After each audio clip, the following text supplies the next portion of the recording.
Hello and welcome to SAG-AFTRA Foundation's Conversations at Home. I'm Carla Renata. Before we are joined by our guest today, I want to let you know that the SAG-AFTRA Foundation is a nonprofit organization that relies entirely on donations to provide emergency assistance and free educational programs to SAG-AFTRA artists.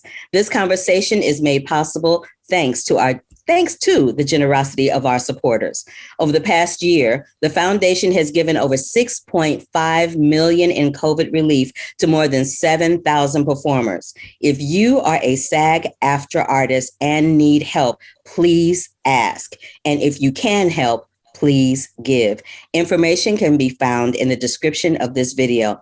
Thank you so much for your support. Now, without further ado, it's my pleasure to introduce Brandee Evans, aka Mercedes, honey, Nicco Annan, aka Uncle Clifford, and the fantabulous casting duo behind P-Valley on Stars, Mr. Billy Hopkins and Miss Ashley Ingram. Hey, y'all. Hey. I'm happy to get this conversation started. It is opening afternoon, morning, evening at the Pank, depending on when y'all are watching this. You know you said that right. Okay, at the Pank, not the Pink, the Pank. So let's get started with the conversation about casting, because casting for a show like this could be a little tricky. And since we've been in COVID and we're coming out of the other side of COVID to start shooting season 2, which starts production after June 1st, after Labor Day, I want to talk about the coordination of intimacy coordinators as it relates to P-Valley. I'll start with Billy first.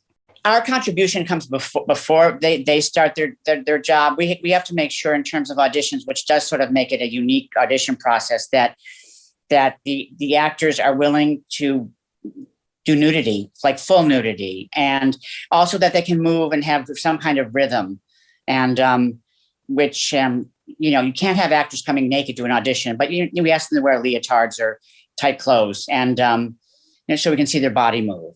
Ashley, you want to add anything? Yeah, Billy's right. Our contribution starts before intimacy coordinators are really on, because they're on set and we're on so much earlier. But we make sure that throughout the entire audition process, we have an open dialogue with every single actor that comes in and auditions for us, so that we understand what their boundaries are and that we make sure everyone is comfortable and is able to give their best performance.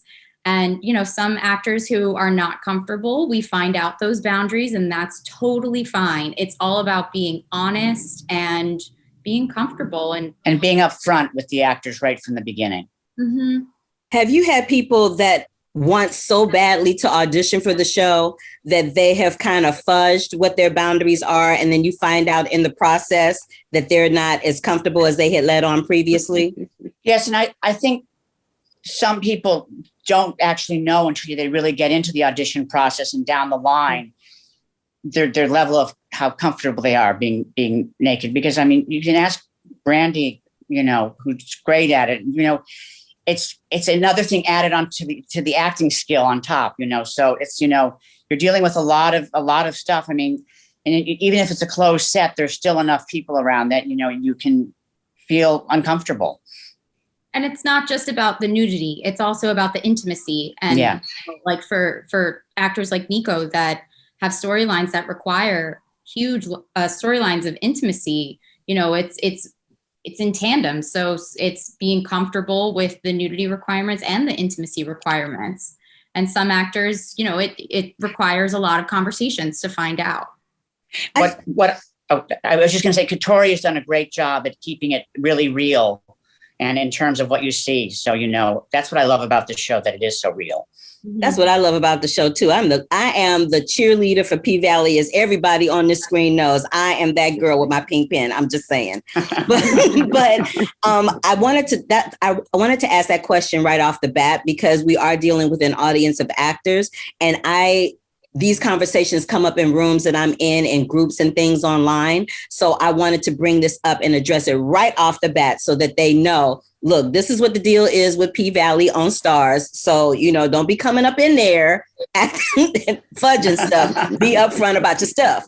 Now, when we left season 1 of P-Valley, Lil Murder and Clifford Lil Murder was shading Uncle Clifford. Mercedes is still trying to have that last dance. It's the last dance that will never come or end. I'm just saying. It's a lot going on with this last dance. We started out the first episode with her talking about it's my last dance. And then we end in the last episode of season 1. And Miss Thing is still trying to have her last dance. It's just way too many things going on. But what I really want to know from both of y'all, if you know at all, I need to know if Grandma Ernestine, played by the fantabulous Loretta Devine, is going to make a command appearance because, baby, you, Nicco, and her, y'all are the comedy team I have been begging for on P-Valley. Y'all are like the Abbott and Costello of Hank. I'm just saying. I love it. I love it. I love it. Working with Miss Loretta Devine is absolutely breathtaking and easy. I say just easy as breathing. And will she make an appearance in season 2? The answer to that, I'm going to say, is she is surviving. Yes, yes, yes. I was about to sing Good Times. I was like, scratching and surviving. Good times. You were not about to sing the Good Times theme. I cannot. I was. I mean, listen, I would not be a citizen of Chuckalisa if I did not reference Good Times, if I did not reference the Jeffersons. You were talking about things being so real and authentic. And I think that's one of the things with our world that we definitely give homage and salute to those that have come before us. Y'all definitely keep it real. Just to piggyback off of something that Billy said, Billy was saying that you were attached to the project before we see the series on television. And I know that Katori, when we last spoke, said she worked on this project for 10 years to bring it to the screen. Have you been involved that entire time? And did you have to re-audition for your role? Like, what was that process like for you, Nicco? Because, inquiring minds need to know. Yes, it's the short answer. I came on to this project in 2009. When it was called Pussy Valley, the original iteration of the play. And through that process, I did the workshops here and there when we first started at the Lark Theater in New York City off Broadway. And then from the Lark Theater, it moved on to the Hip Hop Theater Festival and Center Stage in DC, blah, blah, blah, blah, blah. We wound up doing in 2015, our first full stage production, which was at Mixed Blood Theater in Minneapolis, Minnesota. And then from there was 2018, I think, Brandee? 2018, when we did the audition for the series. And I did have to audition. I originated the role, but for me at that time, Carla, it was not something that I had real fret or I wasn't upset or irritated that I had to audition because I felt that Uncle Clifford is really so specific of a character that, to really get it right, sometimes networks and the higher ups, they needed to be able to see who knows whom has connection to a person like Uncle Clifford, right? Everyone does not. Most do, but everyone does not. And sometimes people have a limited view of what that could be. And I wanted to be able to show her skin and show her spirit. And then the other side of that, to all my actors out there, it was like a nod to there are roles out there that are being created for the LGBTQ plus community that go beyond just a small, narrow view. I think that the character is just so vast and open, and it's an honor to be able to play her and to have the conversations around her. She's many things, but she's mostly very vulnerable and very real. And you can relate to her, and she wears her heart on her sleeve, which I so wholeheartedly appreciate in watching you inhabit that role. And since the last time I've seen both of you, you've both been nominated for NAACP Image Awards. So congratulations on that. Yeah. Congratulations on your Spirit Award, Nam. I haven't seen y'all since that happened, so I would be remiss in not congratulating you on those huge honors. Because as I was saying before we went live, it's one thing to be acknowledged by the casting community, the people that you work with, the people that have created the show. But to have a body of your peers say, y'all did the daggone thing is a completely different situation and something to be proud of and to wear with a badge of honor. So congratulations on that. Thank you. You're very welcome. Now, Miss Mercedes. She's like, uh-oh, what's she going to ask me? Right. This is what I'm going to ask you. I know that you have a dance background. I know that you created something called Hip Hop and Heels. And I also know that you are a caretaker for your mom, and your relationship with your mother, Patrice, played by Harriet D. Foy, one of my Howard University Bison sisters, is very contentious at best. So how much of your real relationship with your mother did you draw on to flesh Mercedes out, to make her a little more well-rounded and not a one-note character? Ooh, child. Well, let's unpack it, shall we? Yes. As a lot of the actors out here that are watching know, we in acting, sometimes we pull from our real life situations. And I will say that I did that a lot. Y'all see Brandee and Diana Harrington now, but child, Mama had a little Patrice in her back in the day. So it was a wonderful therapeutic moment. I like to tell Nicco that a lot. Playing Mercedes has been therapeutic. While my mom was not Patrice, there were some similar things that I was able to unpack and kind of unflesh, in that moment of playing her. Things that I wish I could have said maybe back in the day, but Mama would have knocked me down. I was able to use that moment playing Mercedes. Because with everyone in the world, I feel like there are the ebbs and flows, the good and the bad, with all relationships, especially a mother-daughter relationship. You have those issues where you're growing up and there's that time where you can't stand them, and then they become, close to you as well. I feel like I've had all those moments with my mom as well. And so I was able to use that, even down to some things about money being stolen. I'm not going to give y'all all of that. Y'all going to have to read the book that's coming. But I definitely understand how you can feel when you get exactly $20,000 stolen from you. Well, okay, that's a whole nother book that we need to unpack at a time coming to you near soon. But there's this one moment that I want to talk to you about in one of the episodes. I believe it might have been the pilot episode, where Mercedes and Patrice have like this showdown, so to speak, in the parking lot, where Patrice is just going in, saying that stripping is blasphemous, and you say, no, it's an art. Yeah. So it's an art. You're like, no, it's an art. And she goes off on you and goes off on you and goes off on you, and has dropped to her knees and is just full on acting for the gods. And then she takes that bag of money like she hadn't said any of those things. Mm. What is it to have a parent? Because this is the thing, and you alluded to this, with parents, when we're kids, they can do no wrong. We see them as gods. They can do no wrong. And then you get to your teens and you realize that your parents are not perfect. And then you get to be an adult and somehow the roles shift. You become the parent and they become the child to a certain extent. How much of all of that have you had to unpack with Mercedes? Ooh, every bit of that. First of all, let's talk about, it was about 35 degrees, I think, Nicco, that day. So actors got to suck it up and act. I was in a thong at 30 degrees and still had to find that moment. So let's start there. It was a moment of thinking back to some hurtful moments for me, and wanting to say how I felt in that time. I remember being like, okay, like I think Meryl Streep said it best, take your broken heart and make art. And that was that moment of taking my broken heart and making art, because parents, they say words shouldn't hurt, but they really do sometimes. And especially in that line where Mercedes is saying, you think I'm doing this for nothing. I thought back to how I'm caring for my mom. Nicco knows the truth of this. We had just met before the pilot, but he knew my grandma had just recently passed and I had to go film the pilot. So I was remembering thinking of all those moments in that time of, I'm not doing this for nothing. All of that had to come in front of the screen. It had to feel real. And so I had to draw from real experiences. So it was a lot of unpacking, and I kind of just cried it out and bared it all on the screen that moment and that night.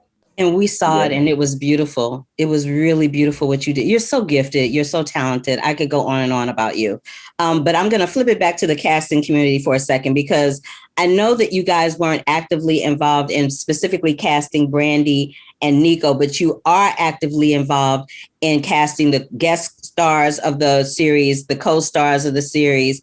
And I'm sure that you coordinate with the people that are doing the background. What does a breakdown look like that's going out for a guest star or a co-star for P-Valley? Ashley. He's like, I am not answering that. Well, it has as much detail as we can share, because we do try to protect our storylines. It has any specific requests or requirements. So we're, going back to the intimacy conversation. If that role requires nudity, requires intimacy, that's on the breakdown. And then we try to be as specific as possible and always remind people that this is a show that's set in a certain location, and you have to have the authenticity that you bring to the screen, no matter, what size role you have. We're constantly looking for your authenticity. And a one-line role can throw off the whole scene. Mm-hmm. Say that one more time. A one-line role, if not delivered properly, can throw off a whole scene. Can you expound on that a little bit? Because we have a lot of actors watching, and some folk come up in there, they're like, oh, I got one line. Yeah, you have one line, and don't try to win an Oscar on that line. Just stay as part of the scene and the story. That's the most important thing. And, but when you fit in, you fit in. Don't try to steal the scene with your one line. Right. We say you serve your purpose in the world, you get in and you get out. Can you say that one more time for the people in the back? Just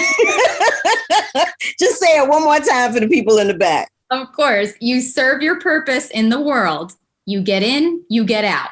Heed that information, people. Don't get on a set and try to do too much. You are there for a very specific reason, a very specific line. You are not a series regular. That one line ain't gonna make you a series regular. Get in and get out. Boom. That part. Hashtag. Carla, I was just going to add into there that there's something, though, even as one of the series regulars on the show, I think that we are all very conscious of creating the type of community and the kind of work environment where the work is paramount. Yeah. What is written on that page, those words, that is the law. Katori is extremely specific in what she is saying, what characters say certain things. So as Ashley said, you absolutely need to be specific to that world, but there are different things, even in the dialect. When you think about the Southern dialect, there's an idiolect that happens. Some of the characters like Uncle Clifford and Mercedes both will say cheer, right? Cheer, CHERE, accent grave, right? Whereas an Autumn Night will say here. She's not going to say cheer. So that's written in the script. They're so specific, just because you say Southern doesn't mean that you can be Southern and come from Kansas. You could be Southern coming from Dallas, kind of like Autumn Night's character, or you could be Southern coming from Chucalissa, all Arkansas, all the specificities in the language, in the words are so important. And that also adds to how our guest stars and co-stars all just interact with us. I'm glad you mentioned that, because that is something that's very specific and organic to this show, is that accent is very specific, and it's not a very broad Southern accent like you would have with somebody who's coming in doing a show from Alabama. This is Mississippi. And just like New Orleans and Louisiana, that part of the region, that accent is very specific. And so it has to be done with just the right inflection and just the right way. I'm so glad that you brought that up, because that was the next thing I was going to ask, but you did it for me. So thank you, Nicco. I love you for that. Let's talk a little bit about these rehearsals for the show. Brandee, how long does it take to rehearse one of the routines before you feel comfortable with doing it for the screen? Because those routines look like they're very intricate and very long. Some of them are about a good 2 or 3 minutes. And that's pretty long for a choreographed routine on screen. So I just want you to speak to that for a second, if you might. You know what? I will say the blessing, Nicco and I both are former dancers. So with us, it may be a little different. For instance, some things that I'm preparing for this season, I was able to get in an hour, but at the same time, you ain't really got it. So let me tell you what that means. So you've got Katori who may see it and say, hey, I want to try it this way, or we've decided that the hair might be different or the makeup may be different. All of that matters with the whole choreography as well, especially that hair, child, because once you put a hair and a heel on, it's a whole nother routine. So it depends on what it is. There were times in season 1 where Jamaica would come over, our choreographer, and say, hey, I know we did it this way, but I actually need to get a shot of you upside down. So can you crawl up, do this, you know what I mean? Do this a different way. So it's kind of like an ongoing process for us. I could say that I'm set for my routine right now, but I know I'm not, because it could change. So you just have to be really flexible. Just being an actor, period. Flexible with the acting, flexible with the changes, because they do change. And then for our ladies that are not dancers, it depends as well, because Jamaica and our assistant choreographer, Simone, they're very good with seeing who's good with what. You know, Autumn Night's going to give you that slinky, sexy, naturally, even though she's not a dancer, she's going to give that. So they're going to play to her strengths as well.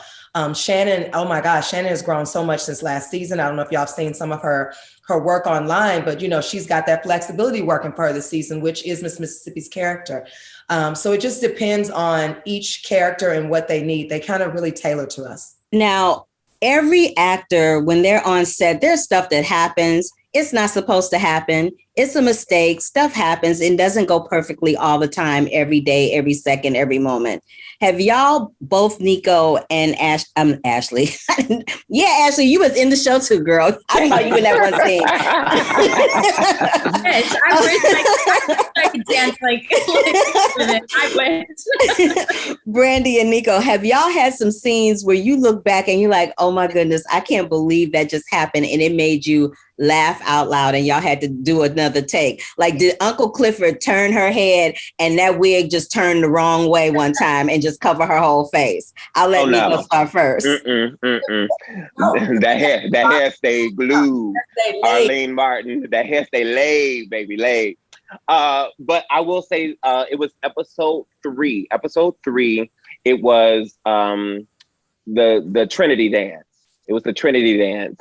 And Brandee, as Mercedes, was up on the pole. She had gone, she had climbed all the way to the top, and the girls, it was Gidget, Miss Mississippi, and Mercedes. They just did the surfboard, and Gidget was upside down surfboarding on Mississippi, and Mercedes was on top surfboarding on Mississippi.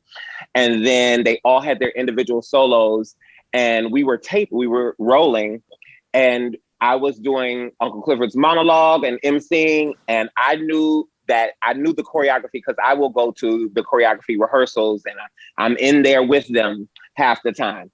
And I was like, she needs another 8 counts to get up to the top, to be able to hold and clasp on the thigh, spin around, release, invert, and drop down on the monkey drop. I knew that because I knew her choreography. And so I had to just give a little extra little ad lib, blah, blah, blah, blah, blah, blah, blah, to cover it so that we didn't have to cut, start again, and go back. So yes, we all are working in sync together.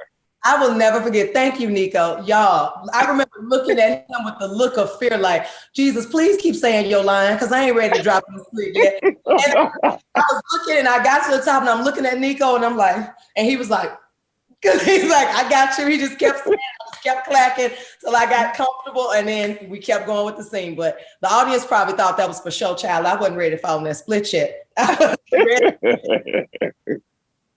cannot.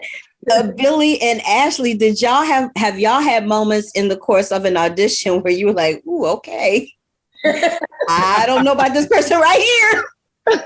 I'm very good at biting my cheeks so I don't laugh out loud. I keep a poker face. So you have a good poker face. So the inside of your cheeks must be jacked up then. Okay, I mean, we try to give in our casting sessions, give the environment where, you know, everybody feels as comfortable as possible, because as an actor, you're going to be nervous no matter what, no matter how experienced you are. And you have to try to use that nervous energy for you and not against you. That's good. Using the energy for you and not against you. Because a lot of time the nerves can overcome. And once that kicks in, it's just, it's the point of no return when that happens. Also, from a casting standpoint, I don't think you've cast anything quite of this nature before. How excited were you to cast this type of project? And how excited were you to cast this type of project and be a part of it? Well, I love Katori's plays. I mean, Hurt Village, one of her plays, is like my all-time favorite play in production. I took my daughter to see it, and we just loved it. And she's a brilliant writer. So when we got the phone call about meeting with Katori, both Ashley and I were thrilled and that's why the show is so good, because Katori started as a playwright, and she knows how to put together a scene, and that's why the show works. And Katori's just wonderful. So I can't speak highly enough. And trust me, I've worked with a lot of people. I know you have. You've been in this business for a minute, as we like to say. Yes, and this is not your first time at the rodeo. So yes. No, sadly, I'm the oldest one on this Zoom. I don't know about all that, but we're gonna let you have that one today. As you know, as we say, black don't crack. So there's that. Yeah. But what I did want to say is I spoke with Katori in a previous panel that I did with Brandee and Nicco. And one of the things I did say to her face is that the way she drafts the dialogue of the way the character speaks, I love it so very much, because it's the way Black people actually talk in real life. It's not some I don't even know the adjective to describe it, but it's not some kind of crazy dialogue where you look at that on a paper and you're like, I would not even try to talk like this, but okay, whatever. I'm just going to go with the flow. I love that. I wanted to talk about, Brandee, what your audition for P-Valley was like from the very beginning. Let's go from the time you got the call, said, I have this audition for you. It's for this show called P-Valley. It's going to be on Stars. Katori Hall is the showrunner. Go. Okay. First of all, I couldn't get an audition. Let's start there. They said I didn't fit any of the roles that they were trying to cast. So that was the first thing I heard. And then I was just like, well, first of all, I'm a fighter. So nope. I called my homegirl in Memphis. I was like, Tia, I need a wig. I think they can't see past this afro. So then we got the photo shoot done, which was on credit. Thank you, Corinne Simon. I think I still owe you. So I did a photo shoot on credit. I did like the wigs. I sent it to my agent and they were like, no, we tried. So I'm like, okay. So then months later, that was February 14th, Patrick Ian Polk, our co-executive producer, had texted me. He was like, we've got this girl we're looking for who can, be Black, look a little young, but do pole. And I tried to send him my friend. And I was just like, well, wait a minute. I'm taking Tasha Smith's acting classes. He was like, well, you should read for it. And I couldn't get in. So that was Valentine's Day when I got my heart broken. And then, so then maybe around like May, June, I came back around and my friend, okay, I'm gonna be honest now, she snuck me the script, but I didn't read it. She was like, my sister's auditioning for it. You should audition. I was like, child, now I got an attitude. Actors, y'all know how it is. They don't want me. I was like, they don't want me. She was like, well, don't you have a manager? You should try it. And I was like, let me see. So I sent it to my manager at the time, and she sent this amazing pitch with, Brandee's a dance coach. Here she is coaching dance teams for the last 10 years. She's a PK. Here she is with her father, who's a preacher. And, she teaches the women how to be an OG. Here she is teaching Tina Knowles at the Beyonce, at the BET experience. So I was just like, okay, this is a good pitch. Let's see what happens. And I got an audition within 24 hours, hadn't read a script. I literally Googled myself and pulled up one of my old hip hop and heels routines and was just like, well, I'm gonna be different. Everybody's gonna twerk. I'm not gonna twerk. So I did this slow routine to Neo in the mirror. Like, I was like, let's just go there.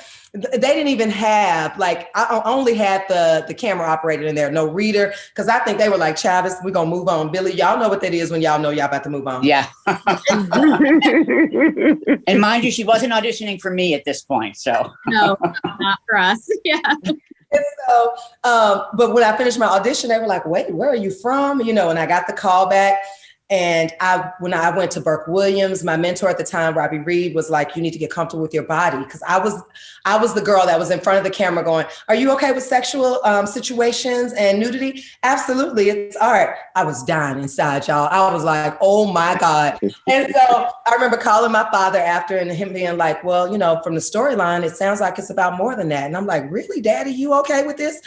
If Daddy was okay with it, I'm okay with it. So I jumped all in, started going to acting class in little booty shorts, walked up to the final audition playing 6-inch heels with my radio and like in my stilettos. I wanted everybody blowing at me because I was like, you got to get used to it. Mercedes would be feeling this. And when the audition was over, I walked out, pushed play and played it all the way till I got back home. And I stayed in character and the rest is history. Yes, it is. And you turn that broken heart into art, honey. You are living your own quote in real life. I love it. I love it. Before we go, I just want to get that same story from Nicco when you auditioned 10 years ago to do this. What was that like for you? Were you like, ooh, I got to have this part? Or were you like, I don't know? Well, my first audition for the role initially, it came through a referral. It wasn't even a full play. It was only 4 pages that Katori was workshopping. She was in a salon kind of like environment, like Zora Neale Hurston and Langston Hughes back in the day. It was her and some other writers that were in a part of the writers retreat over at the Lark Theater. So when I read it and I read the description of how she described Uncle Clifford of eyelashes like butterfly wings and nails like eagle claws. And that just really it just hit me in such a way. And from there, it became, when I had my audition that Brandee is talking about, when I had for the previous casting, they had that question of, okay, so this role is going to require certain nudity and intimacy. And how do you feel about that? And it was really, really, really hot in this room. It was so hot. And it was one of my first times in full garb, like in a long time. And so I was sweating and I picked up my can of Sprite. I had a can of Sprite with a straw and I picked that up and I took a sip and I said, I want to ask you a question. When was the last time you saw a full figured body, Black, male or female, being made love to on the screen? I waited. No one said anything. And I said, so if I am the one to be that vessel, so be it. Took a sip of my Sprite and I walked out the door and I said, I'll see y'all later. Bye now.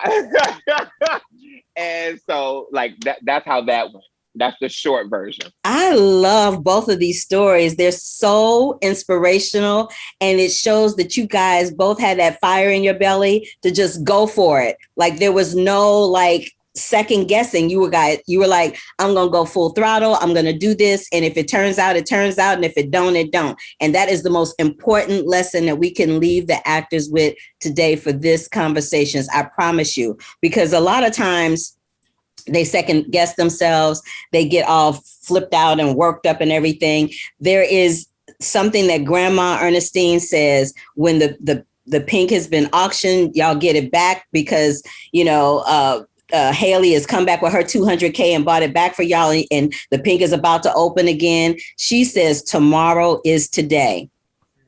Tomorrow is today for the rest of your life, people. You treat every day like it is your last, and you go for every moment full throttle, regardless of what the consequences are. Because if you do not do that, you are not an actor. You got to go for it. You got to go for it with confidence. There's no other way to do it. Right, people? That's right. That's right. Cool.